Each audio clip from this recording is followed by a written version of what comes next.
आम्ही उपमुख्यमंत्री आणि सरकारबरोबर चर्चा केली.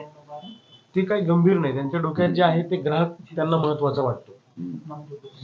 त्यांच्या डोक्यात काय इनडायरेक्ट त्यांच्या 140 कोटी जनता आणि 14 कोटी शेतकरी, तर आम्हाला ग्राहक महत्वाचा. इलेक्शन डोळ्यासमोर ठेवून आपण लढा उभा होणं गरजेचं आहे. या अनुषंगाने आम्ही लढतो आमच्या पद्धतीने, पण सगळ्यांनी एका ठिकाणी येऊन जरा एक मोठी बरोबर नाही शेतकऱ्यासाठी करणं गरजेचं आहे. सहमत आहे आपण त्याबद्दल, शेतकऱ्याबद्दल. आणि सगळ्या शेतकरी नेत्यांनी एका ठिकाणी आलं पाहिजे, तर त्याचा रेटा लागू शकतो.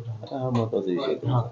आमच्या भागामध्ये पावसाच्या खंडामुळे नापकीमुळे 3 वर्ष सोयाबीनच सगळं उद्ध्वस्त, पीक विमा द्यायला तयार नाही आणि जमिनीमध्ये पेरा सोयाबीन झाल्यामुळे भाव नाही. हिंगोली जिल्ह्यामध्ये त्याच्यामुळे मग जे शेतकरी आज आत्महत्या करतात, बाबा आत्महत्या करू नका, आमचे अवयव घ्या पण आमच्या शेतकऱ्यांचं कर्ज माफ करा, असं एक आम्ही सरकारला